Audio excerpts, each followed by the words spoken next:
Time's up, Admiral. Here it comes. Chevron 1, coded. For my ally is the Force, and the powerful ally it is. Life creates it, makes it grow.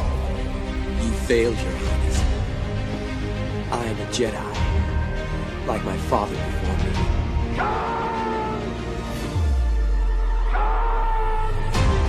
Cry hammer, and let's set the dogs of war. Chevron 2 is coded.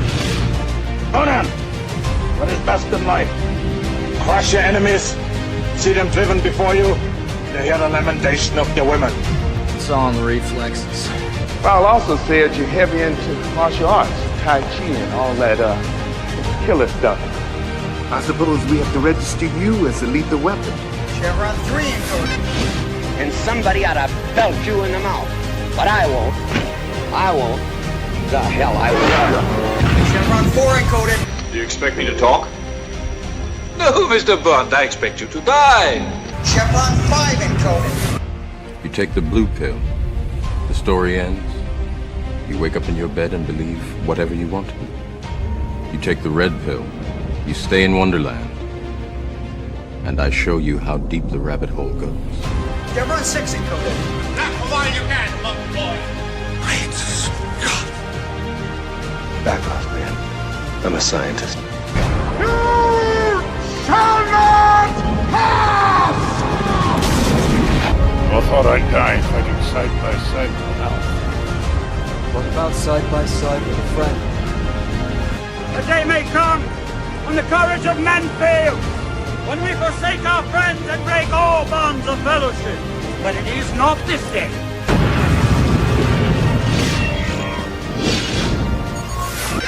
Chevron 7 is locked.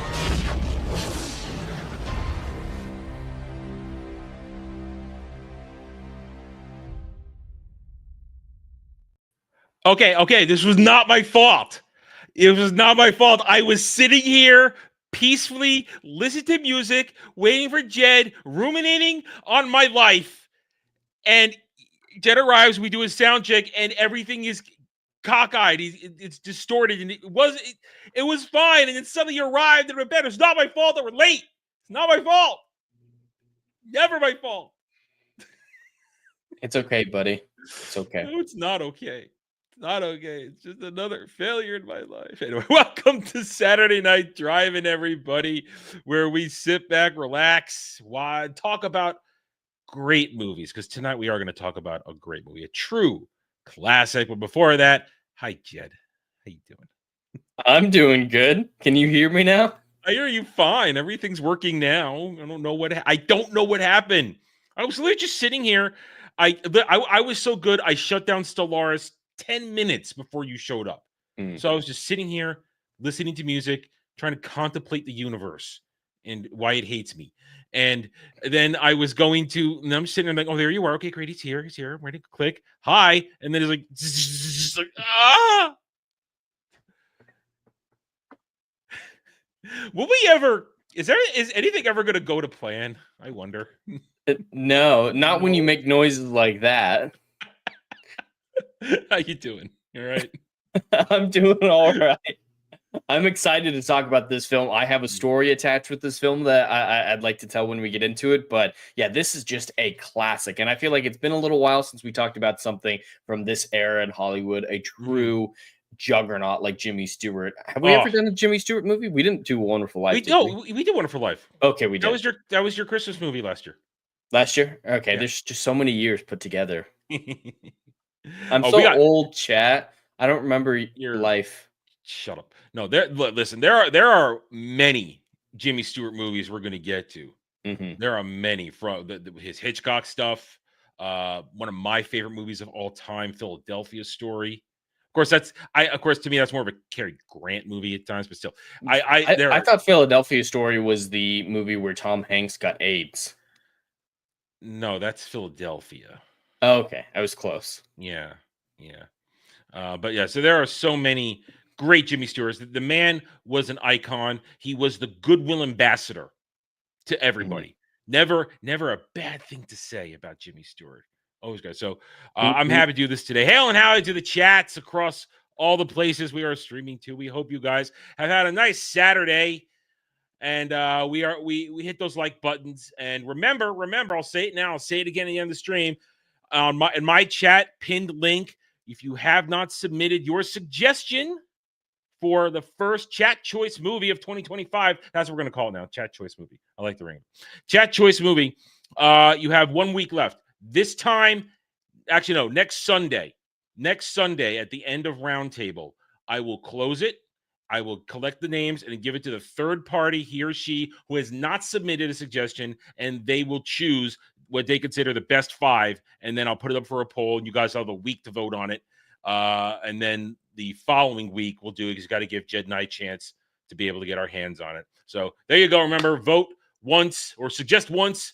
You only get one choice per quarter, so be careful with it.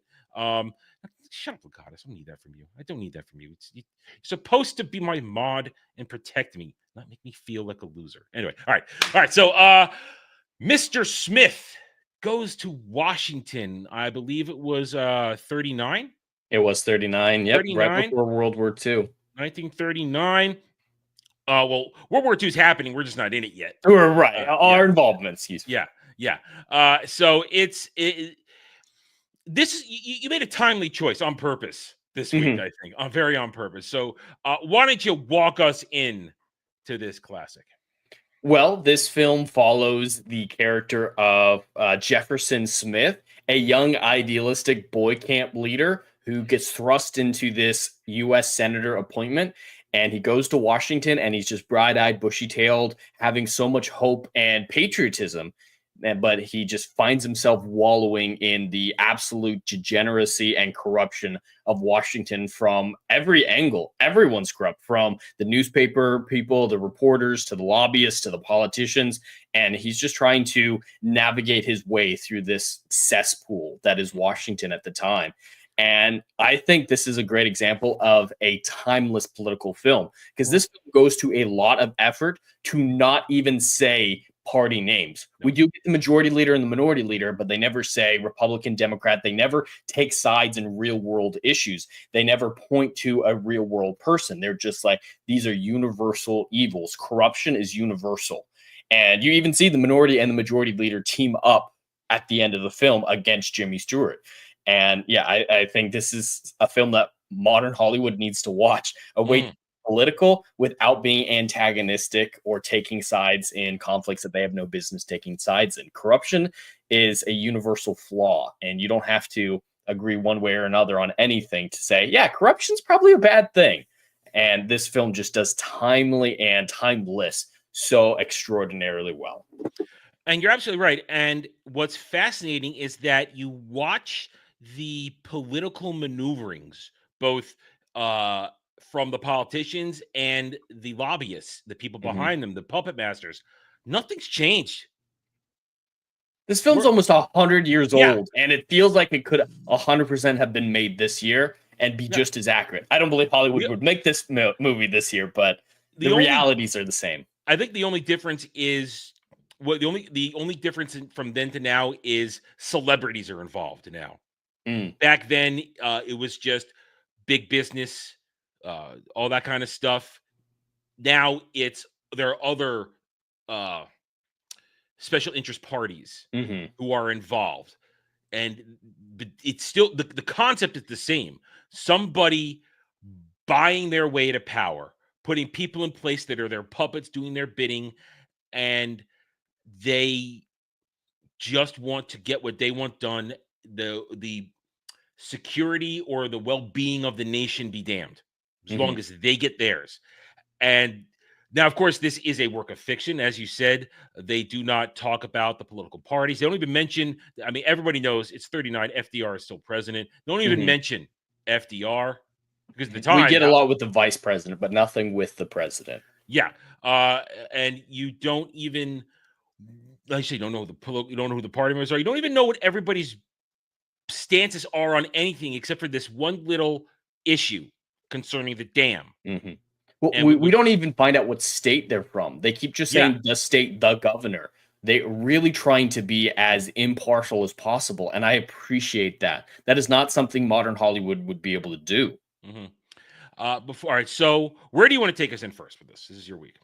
Well, I'd like to tell the story I mentioned about what this film meant to me growing up. So, as a kid, I was a kid, obviously, and animation was obviously what I liked. Kids love animated properties, of course. I was so against any live action movie. I didn't know the term live action. I just called them real movies. I barely watched real movies. When it came up, it's like, yeah, we're going to watch this movie. It's like, oh, a real movie? Come on. Can't we watch something animated and it's cool? And I would not watch black and white movies. That was even worse. I have no grasp of reality on this point. I even asked my parents at one point, what was it like living in a black and white world? Because I thought the invention of color was the invention of color, not the invention of color film.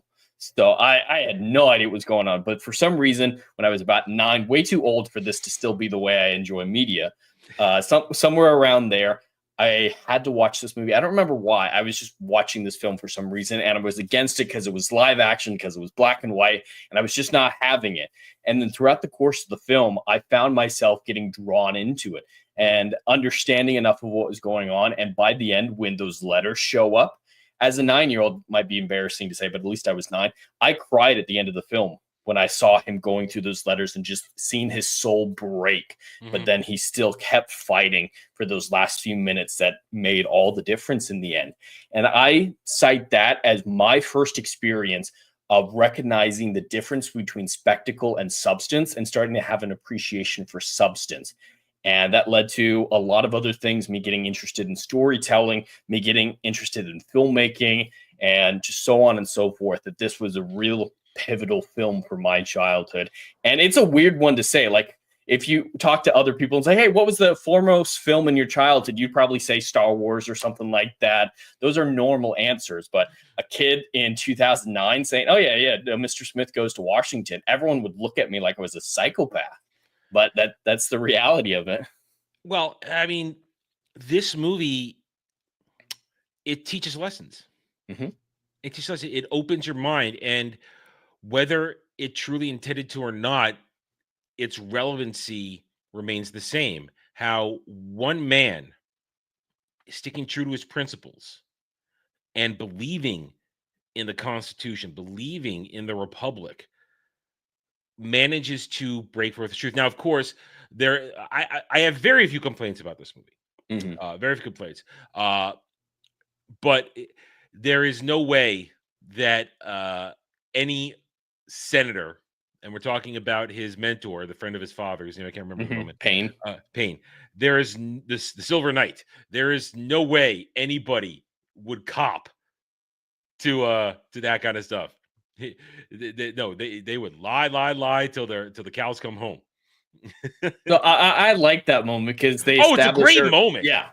They established that he was still a good man as a young man, but then he got corrupted and changed. But there was still that man left inside. But it breaks my jaded immersion now because of today. I've been so steeped in politics for decades now, both watching it, studying it, trying to get into it, not directly, but as a tertiary agent and stuff like that, to get involved with agencies or other companies, stuff like that, third-party contractors. I'm jaded. I have no trust, so I know that nobody's going to do that. So I watch that happen for the subjective side. It's a great moment, as you said, where the good man that he was, because you go full circle in the beginning of the movie when he comes to when they meet for the first time and he realizes who Smith is, who Jefferson is, the son of his long dead friend, and that little smile he gets on his face. And it had been a long time since I seen this movie, because it was like the first time I'd seen it in a long time. So I only ever really remembered the third act. You know, I had forgotten a lot of the first. Well, since that third act is one scene, it's memorable. Yeah. Well, I mean, it's the pinnacle of the movie. It's the scene everybody remembers. But it had been a real, honestly, I might have not have seen this since I was a youngin', and my mom put me in front of it or something like that, you know? So, or maybe it came across when Turner Classic Movies was really Turner Classic Movies, if it came across that. So it had been a really long time. So it was almost like watching it for the first time for me the other day. So watching Payne get that little smile, like, oh, that's my best friend's son, and you can see that there is some soul in there. But then you go through the movie, and I'm wondering myself, okay, is he really going to turn on him when the time comes? Because predictability, he's going to turn on him when Big Boss Man puts the screws to it. Mm-hmm. And then there's the whole trial in the Senate, or the mock trial, or whatever it is, and Jefferson almost gets kicked out, but he manages to hold on. But then he breaks in the end. I was wondering, is he going to do the right thing?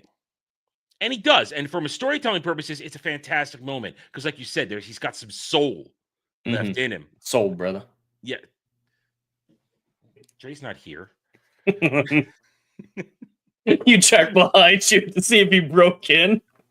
No, is he hiding here? No, I don't know. Is there anybody? I mean, I can see behind me. You never know what's behind my chair. They all tell me there's always spiders everywhere, so I got to look around, make sure. But he had a last moment, and he didn't care about his career because he couldn't watch this young man who he starts to see very, I don't want to say son-like, but family. Affectionately, yeah. Nephew almost, I would say, like a nephew type of situation.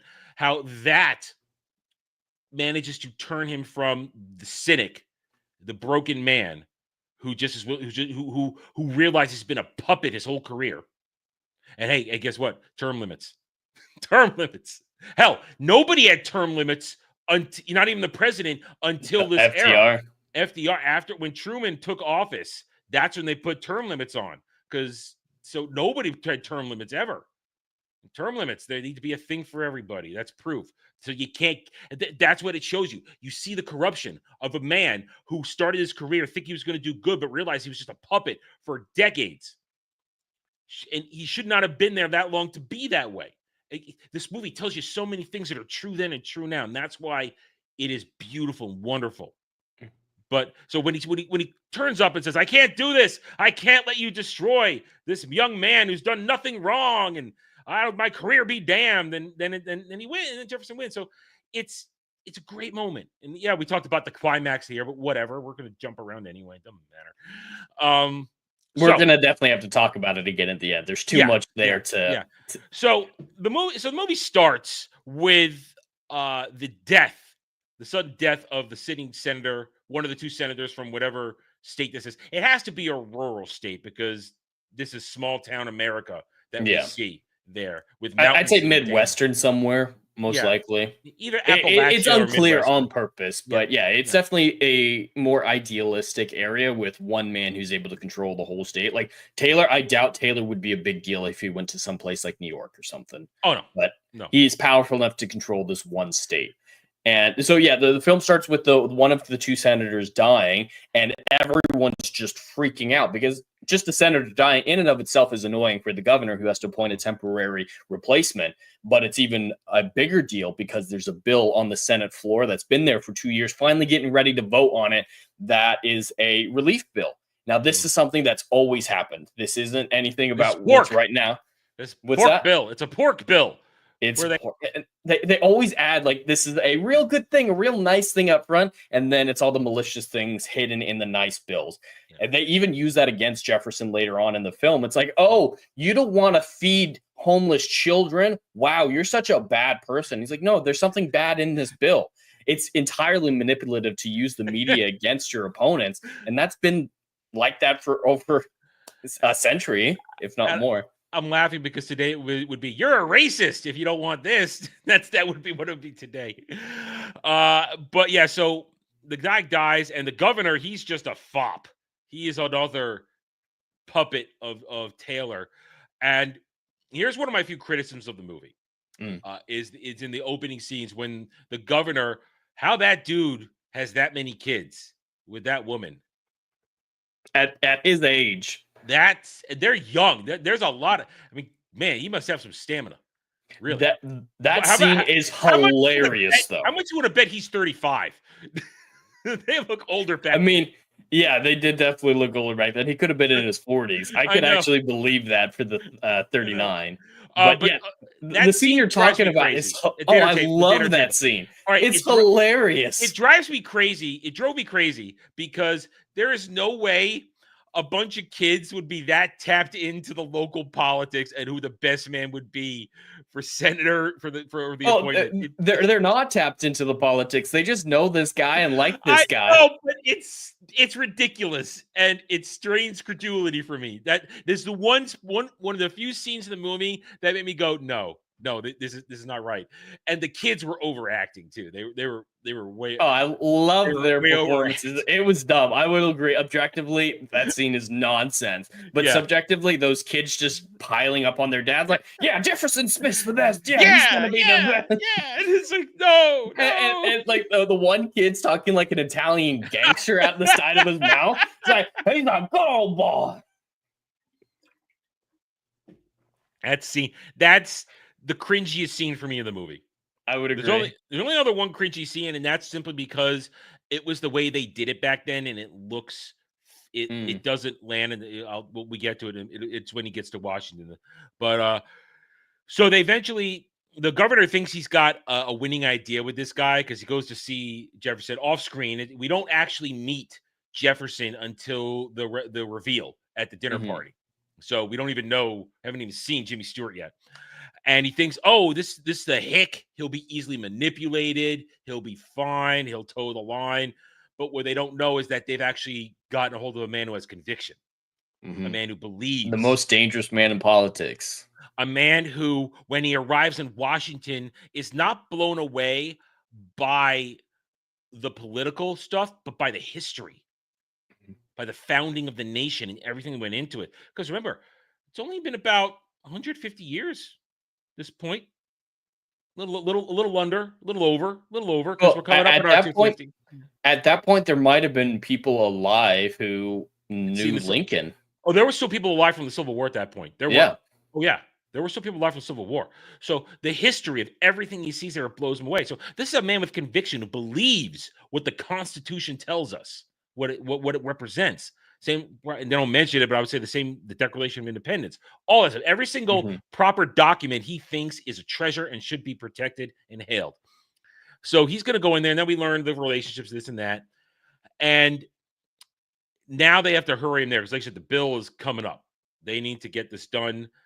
And he gets to Washington. Problem is, now we get introduced to the rest of the cast at this point, who there are a lot of regular bit part actors and actresses you'll see in this part. No, the only major name, and he's not even major name, this is young Jimmy Stewart. This is still at the beginning of his career. So he's a rising star at this point, but there's no other major player in this movie. He's the complete and total anchor of it. That's why this movie is so amazing, that it's able to carry the weight, because Jimmy Stewart carries the whole movie. He carries the whole thing, because even though the chick who plays his love interest, the cynical, disillusioned secretary, whose name I can't remember, Clarissa, thank you, Clarissa, that's actually a plot point. Clarissa, that's a plot point. Clarissa, she's okay. She's okay. I really like the role she plays because she's jaded, she's cynical, just like everyone else there. And at first she's annoyed by his idealistic side, but she's won over by how positive he is, and how he has a sense for the future and actually wants to help these boys in this boys camp that he's proposing as a bill that she's never seen that before. She's been working in DC for years now, seen many senators, met many of them. And this is the first time that she's ever come across someone who wants to actually do good. And it takes her a little bit to realize that that's a good thing. She's more thinking, oh, my life is going to be horrible working for this man. He's going to do stupid things. I just want to get out of here. Let me quit. I'm going to try to find a money quick scheme to get away from DC. But I love her arc, because in the end, she's his staunchest defender. Oh, she's his lifeline. She's his rock. And but just to harp on the point of the actress, she does a fine job. There's nothing wrong with it. But considering in just a year, Jimmy Stewart in 1940, or that year, because they probably filmed it in 39, within a year he would be starring across from Katharine Hepburn. And I could not help but think, man, imagine if it was Katharine Hepburn in that role. Fair. That would have been because they had massive chemistry in Philadelphia Story a year later. So that all I can think is it would have been better if they had gotten a stronger, more well-known female lead to play opposite Jimmy Stewart. But then again, this is the movie that kind of propelled him to the next level, where he's then in Philadelphia Story next to Cary Grant and Katharine Hepburn, who were already big stars at that point. They were that put him on their level. And then that becomes a mega classic. So that's just that's the cinema snob in me wanting retroactive casting because I want to see the greats in the movies together. That's just that. But she does fine. The chick who plays Clarissa does fine. But you painted her picture great. She wants either a way out or a leg up, and she's cynical to do anything. Even their first meeting, because when he arrives, everybody loses track of him because he just wanders off on a bus that doesn't know where it's going to stop and ends up taking a self tour of everything. And during that, was it during that where he runs into the media and they get pictures of him? It was during that, No, right? no, it's later. It's after. It's after. Okay, because she sets that up. Okay, she sets it up. Okay, so he arrives and she finds him, and they set him up. Which let's go to the next part. Let's go to the media part. So as they now need to prop him up. So here's the new boy in town. He's gonna help the. I want to talk about the media in this for two things. One, first of all, the other cringe scene is when they're showing the pictures on the newspaper. Now, this was a standard back then. Whenever they would show fake newspapers, the photographs they would use of the stars or the characters in there always look weird. Really? And yeah, they do it. It happens. It's all movies. It always looks weird when you see that in there. So the way they had him pose in that is just going.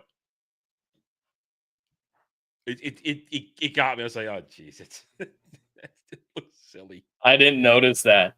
But I love that sequence because, Clarissa, she's trying to find a way to get out of DC, and she hears that these reporters might be willing to bribe her for information or interviews with Mr. Smith. So she sets up basically a press conference with 20 some odd reporters and gets them all in a room with Mr. Smith, and they just go to town on him, trying to get him to slip up, trying to get him to say something wrong, and take a bunch of pictures of him. And they figure out, hey, he works at a boys' camp. Maybe he knows some animal calls, and they get him to do some animal calls. And just the way that those pictures look, they're able to manipulate it. Like one where he's like holding his nose to do a whistle. He gets his first sniff of Washington corruption, and just all these different manipulative headlines. And that's incredibly relevant at any point. Yeah, what you can do with the media, what Taylor does with the media back in his state throughout the film. Just manipulation. It's propaganda. And that's where I want to go with this. The media hasn't changed. Although they claim I do love it when he goes to punch him out. That's great. Now, of course, you get that happens today, you're done. You're out. Now, the only reason nobody knows about it is because the reporters didn't tell anybody he did it.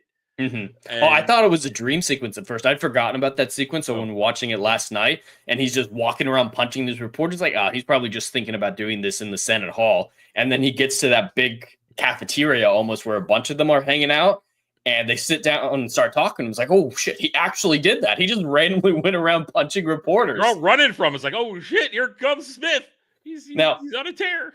I think in Hollywood these days, we need a real Jimmy Stewart, a real movie star again, but we also need a real Mr. Smith. We could use a real Mr. Smith. We could. So I find that the media in this, they're not that different because when you mentioned after he punches him out, they purposefully made a fool of him to get a story. And later on, the media does the bidding of Taylor. Well, the media in the state where he's in order to block the town from getting up to hell. They run kids off the road. Yeah, it starts out just stealing newspapers from kids, but in the end, they're putting children in the hospital. They ran. When I saw, I'm like, oh shit, those kids are dead. Those kids might be dead. But the media in DC, when they sit him down and read him the riot act, they think they're doing good. There's like, oh hey, you're just a rube. You can't just do this, do that. And you have to understand how things work here. And what are you going to do about this? How are you going to handle that? And they screw with his brain, which is what the media still does. If you're not prepared for their manipulation, you can get all twisted around and think that you're the bad guy. Because Jefferson thought he was the bad guy and all that.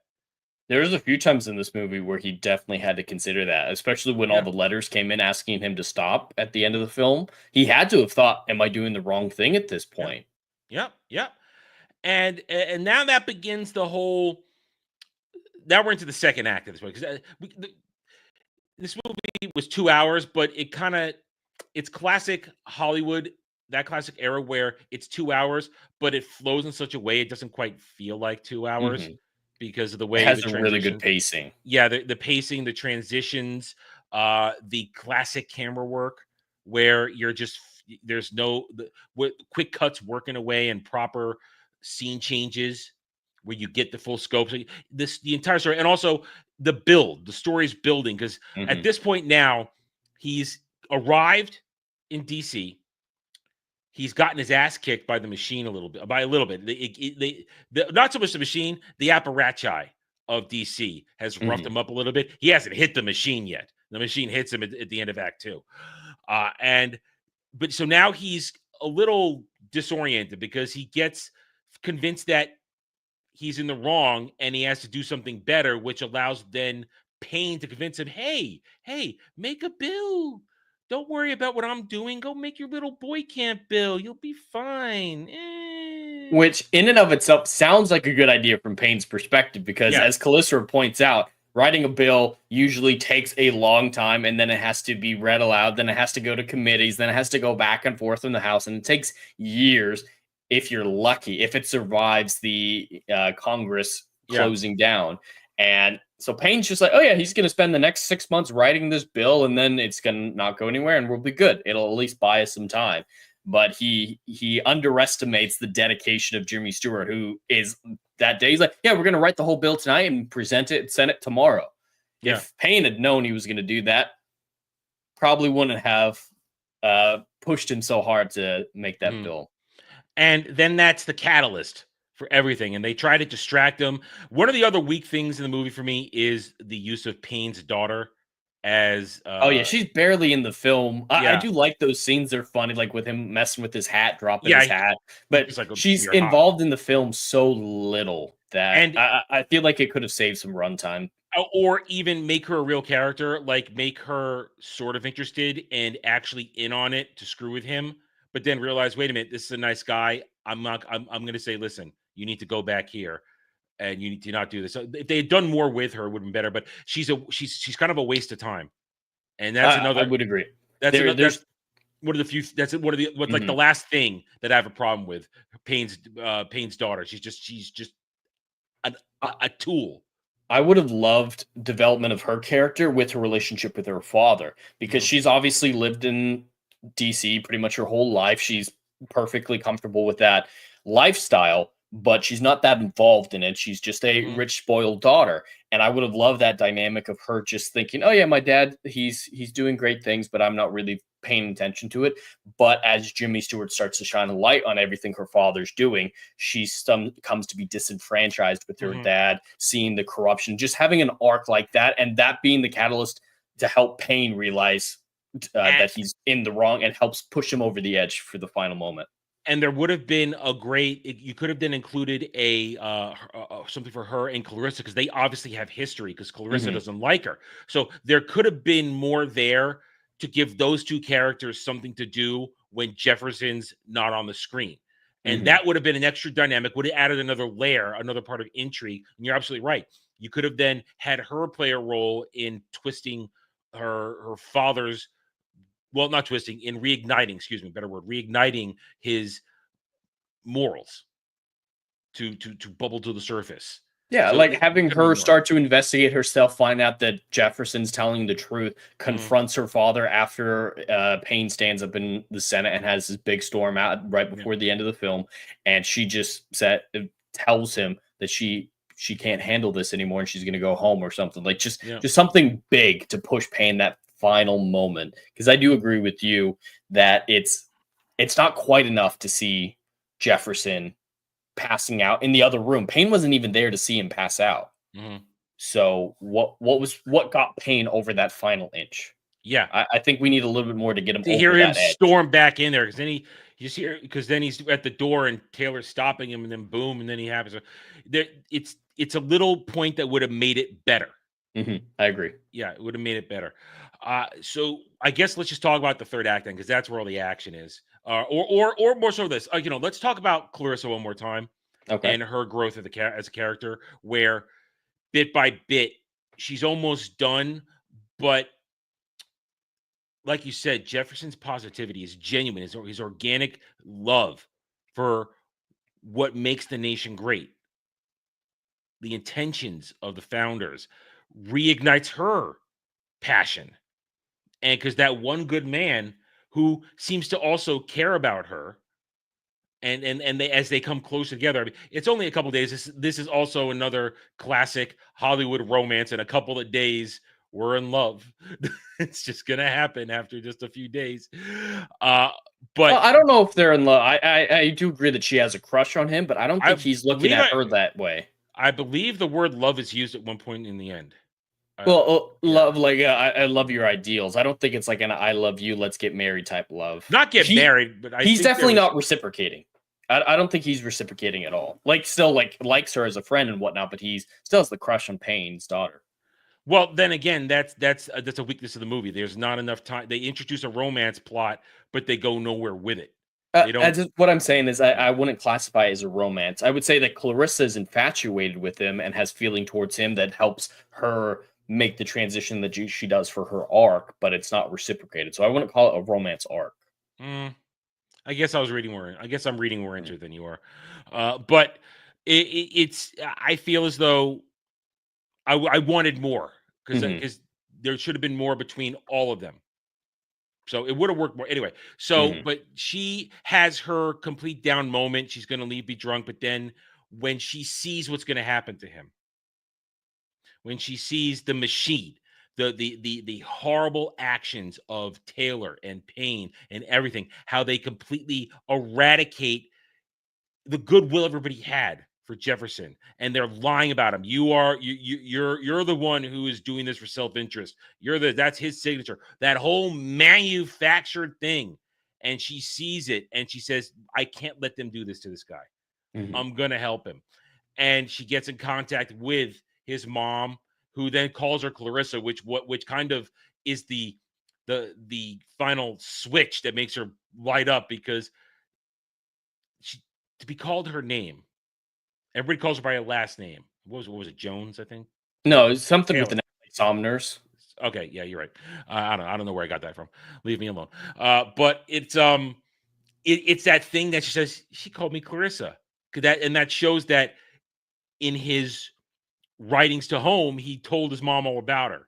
And that sold her that this guy is the real deal. There's no rotten in him. And he's not going to let me down. He's the first person in a long time that is going to be down. So she tries to save him, and she gets him all the information he needs in order to save it, and in order to save himself from being kicked out. And then it's funny that they go full filibuster. He goes full filibuster. That's hysterical, because that is a real thing. That is real. And that they get, what I do appreciate, even at that time, they get a lot of the mechanics right. I was going to ask you that, how well the policies and whatnot, Senate. Well, it was an interesting choice to choose the Senate, because the Senate, it's a smaller chamber with only 50 people. Because at this point, at this point, no, there are less senators. Alaska's not. Yeah, they said 46. They said 46 senators. Yeah, so we don't have the full 50 we have now. We're not 50 states yet, but still, it's a smaller chamber. The Senate is for longer deliberation than the House, which kind of is portrayed, as you said, this bill's been there for a long time, and this is back in the 30s, so things did take longer. It wasn't just instantaneous, because there's no technology for that kind of processing, so they took longer doing this and that. So the Senate was a good choice, because it's about the slow moving nature of it. Yeah, where it's more manageable, and having it, and the rules of the Senate are a little different than the rules of the House, where you can hold the floor like that and this and that. So by implementing some real world rules like that, it allowed for this story to go to its very, very intense climax, where he does the filibuster, when he is coached from the gallery on how to broach it. and he just keeps holding in. You can, I mean, listen, throughout our history, when senators want to hold the floor and not give it up, they'll read phone books. They'll read anything. And he was telling stories. He read the Constitution, and it was hysterical. But the way this goes now is, the funny thing is, back then in the 30s, there was no term uniparty as there is now, the way a lot of people refer to current day, modern day politics.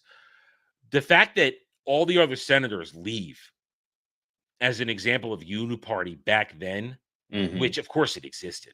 I'm not saying it didn't exist. I'm just saying that the term didn't exist because it was harder for everyday people to see it without television, without technology. Exactly. Yeah. Yeah, that's what I'm saying. So watching the uniparty at work is astounding. That they're all in agreement. This guy can't rock the boat. He's gonna ruin it for everybody. Listen, and he just and then he was up there for a day. Just about 24 hours, they said. Yeah.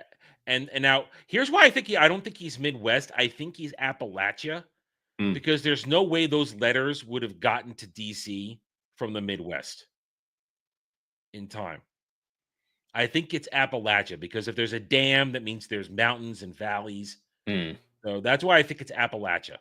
That makes sense. So there's in a day they could have collected all those fabricated letters from people who are on the take or will do whatever they're told from their owners or this and that, probably working for Taylor and his businesses to bring it in there.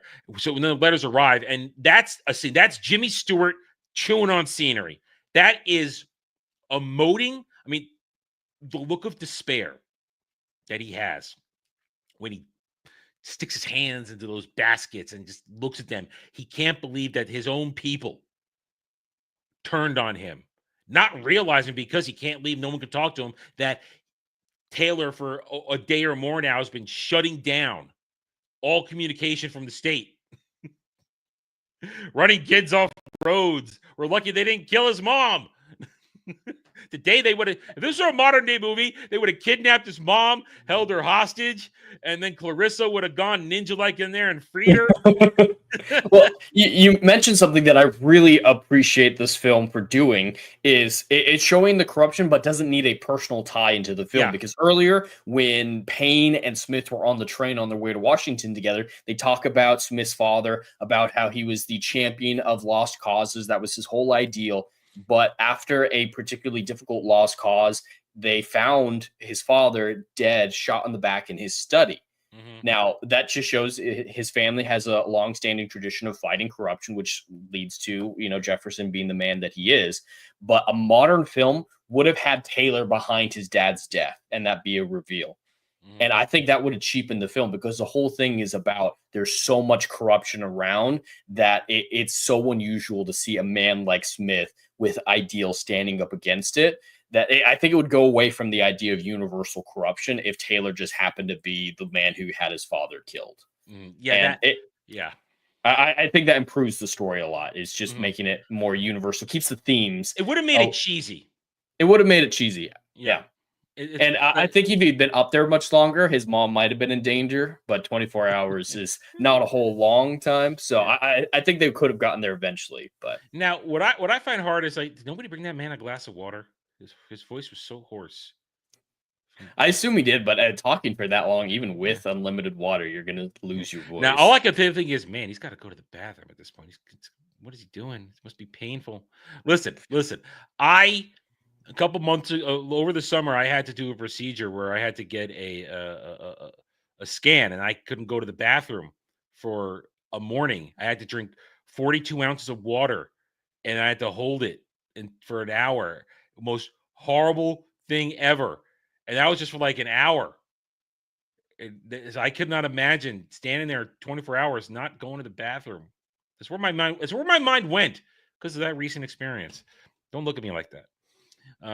But so he gets there, and for a minute you think he's done, because Jimmy Stewart just gives a masterclass performance. The despair, the loss of all faith in everything that he feels like he's been betrayed. But then he sees Clarissa in the gallery, and she's just like, "Don't do it. Don't do it. And then he says, you want me to break, don't you? You're not gonna get me to break. And then he'll pull out his K-bar and go to town. No, that's a modern day version.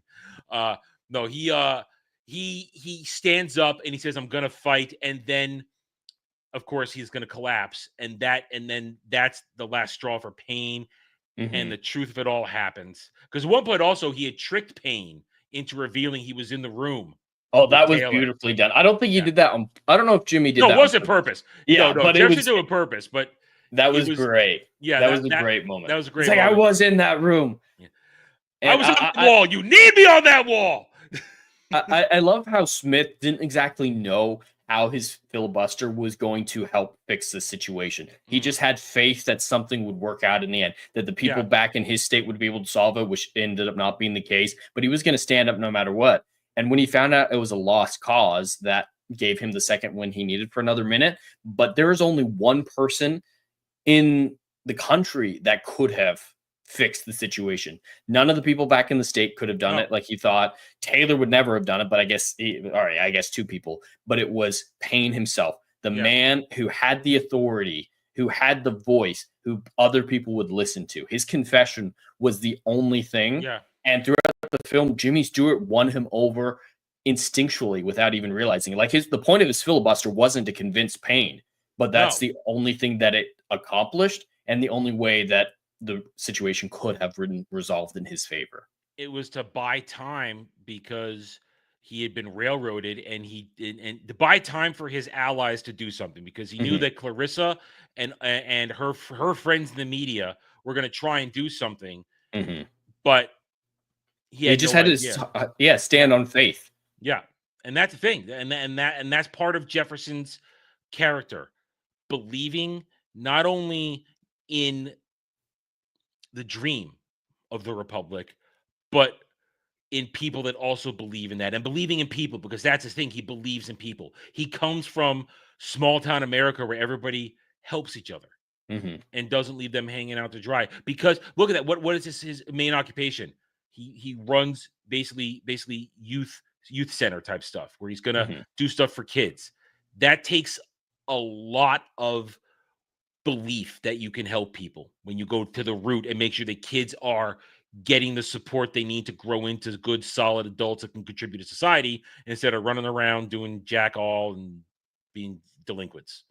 So he wins. Like you said, he wins. Okay, go ahead. And I do want to point out, I think it was more just an era specific thing than something the film was trying to say, but I really liked seeing young men who were responsible, young men in the Senate, looking well-dressed, well-groomed, helping out, doing stuff, and having insight. They were intelligent children. And I think that was definitely more thing of the era. But can you imagine a bunch of 8-year-olds, 10-year-olds helping out in Senate today? No. Can you imagine that? You don't want 8-year-olds anywhere near those people in the Senate today. Not to mention 8, 9-year-olds, 10-year-olds, they're already brain dead from TikTok. Yeah, they're already brain dead. But yeah, them helping out in Senate, them willingly paying their own money to go to a camp. I don't see that happening with kids these days, or them doing the newspaper thing, trying to get the word out about Smith, being motivated by him. And that's just something that we wouldn't see in the youth of today. And that's, I think, the most depressing part of the film is it's shining a light on the decline of our youth. And that's so disappointing to see, because they were strong, they were intelligent, they were able to exist in this sphere without being cringe. That didn't even occur to me. That's a great point. That back then, society was, and I say this term in a proper way, was grooming young men and women to be productive members of society. 100%. And that's a good example of it. The good pull out of that. I didn't even see that. Didn't even occur to me. I think that's one of my biggest takeaways from the film, because we all know that the uniparty stuff, the corruption in media and politics is universal. But that's the big difference in the film, is the children. Everything else is 100% applicable to today, to ancient Rome, to any time in human history. But the kids, they're just like you said, in the extreme scene at the beginning with all the kids standing up for Jefferson Smith. I still think that scene makes more sense in the context of that era. kids these days would absolutely never have had any idea what was going on in the Senate or care or anything like that. Even the governor's kids of a state these days. But just that difference, I think, more than anything else, is what's different between now and back then. Everything else is purely timeless and applicable. Yeah, and that is why everybody should watch this movie. Because it's a nice encapsulation of everything that's wrong with our government to this very day. To this very day. Just with government in general. Because even the best of them, because this was during the Greatest Generation. This was when America was at one of its strongest points, and even then it was flawed. So even the best governments fall prey to this type of corruption. And the only thing that can ward it off is knowledge, education, and understanding. And this movie, in an entertaining way, tells you what's wrong. Everybody should watch this movie, especially today. What's going on? It's relevant.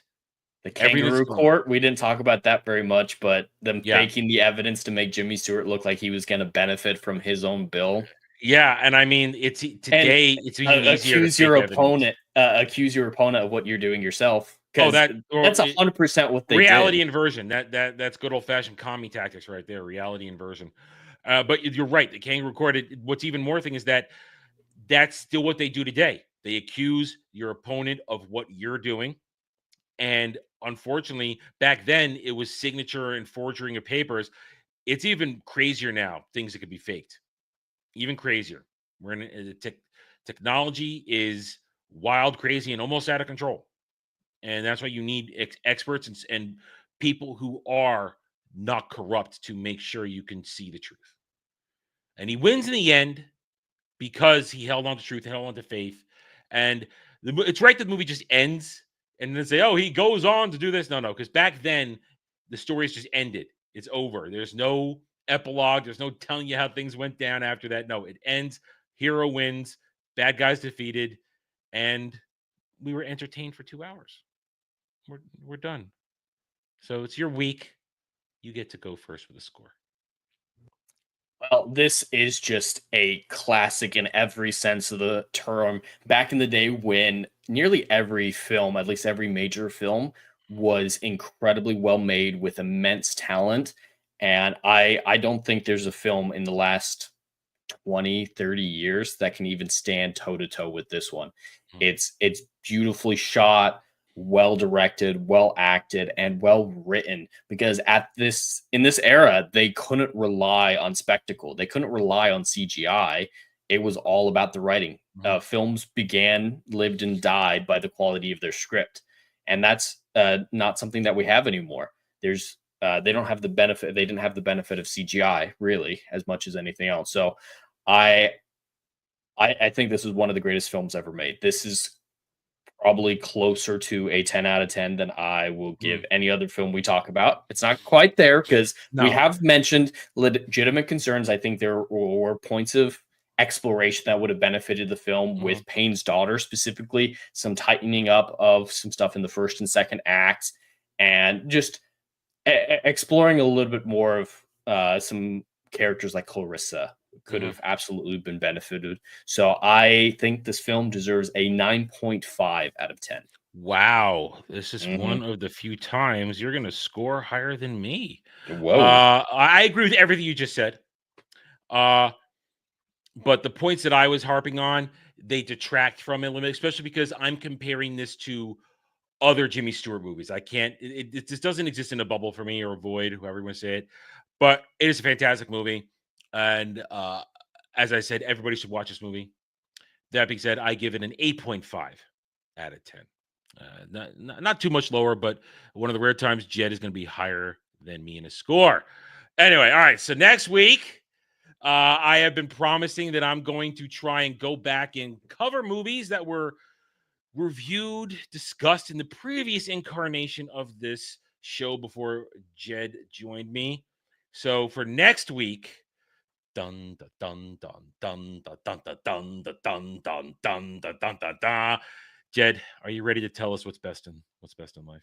Well, I was on that one. You were on that one? I did Conan with you. You were on that one? Yep. Then we'll do Destroyer. We did both of them. I'm sorry. We can do it. I don't remember. No. We're gonna do it again. We're gonna do it again. We're gonna do it again. We're doing Barbarian because it's not here. It's not. It's deleted. It doesn't exist. So we're doing Barbarian again. I hate you. I don't remember it, so it's all Okay, good. fine. We're doing Barbarian. I give up. Done. Show's over. Go, everybody. Go to the link. See your suggestions. Hit the like button. We'll see you guys on the next stream. I gotta find the thing. Hang on, where is it? I didn't prepare. I'm laughing. You're at doing myself. great, man. I'm not doing great. It's a disaster. Good night, everybody.